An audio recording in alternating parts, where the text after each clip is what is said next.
Hello friends, 884 days of war between Russia and Ukraine. Situation in southern war zone on Kherson front, no changes.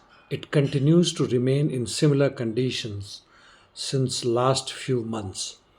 On Zaporizhia front, Russians made some gains towards southwest of Novopokrovka, almost 500 meters towards Malaya Tokmachka south, while Ukrainians, as per SW, has regained some of its lost land towards northeast Robotin.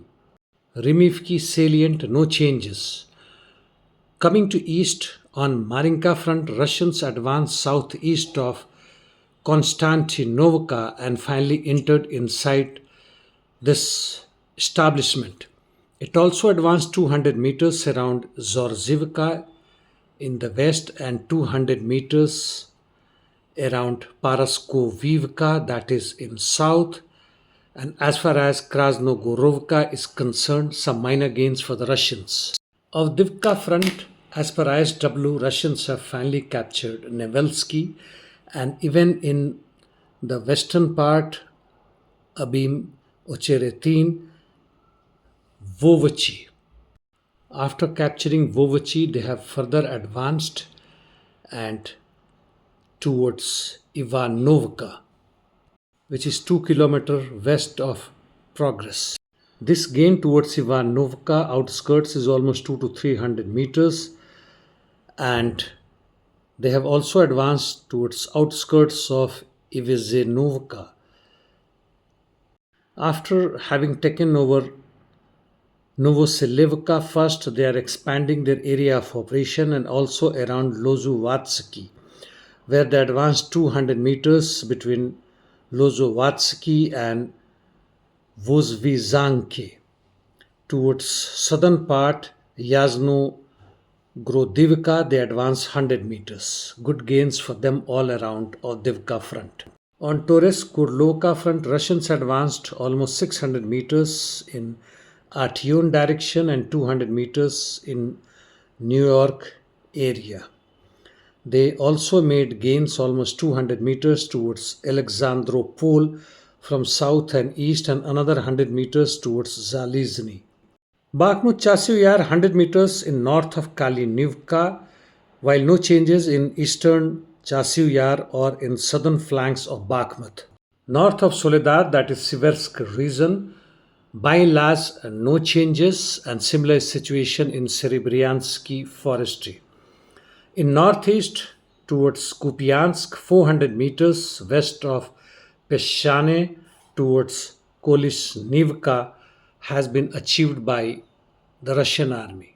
North of Kharkov, that is Slobozansky sector, Russians made some small gains, rather strengthened their position in Glyboke. As far as Vovchansk is concerned, no significant changes. As per one of the Ukrainian military expert in Telegram channel, the Russians' offensive operations, which started approximately 8 months before, is continuously making gains almost on all the fronts except in Kherson direction, where they are trying to regain the islands in eastern bank of Dnieper River. Heavy interdiction mission continues from both the sides. Russians hit Ukrainian infrastructure in Odessa and oil depot in Zhytomyr, while Ukrainians hit targets in Kursk, Crimean Peninsula, Zaporizhia, and Belgorod.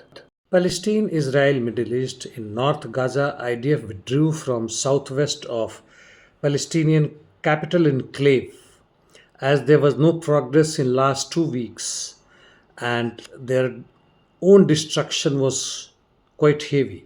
While in southern Gaza, IDF established foothold in Sohail. As far as West Bank and hostilities with Hezbollah is concerned, no significant changes. They are continuing as before. Kaspiysk operation in Dagestan is over. Mali reported that with support of Wagner Group, the army is expanding its operation in Bogasa against terrorist organizations, while in Sudan, RSF took control over Suki. But on the other side, rebel group extended its control over southern Dinda. The war situation, or in real sense also war and terrorism, is widespread globally. As per a recent report by ILO and UNICEF, the number of child labor have increased in last 4 years by 8.4 million, reaching up to 160 million. Why? There is no dearth of wealth as far as the world is concerned. But whom does it belong to? Why not the children? Why are they suffering and becoming laborer starting from the age of 5 to 12? Well, that's the end of my talk today, friends. Thank you.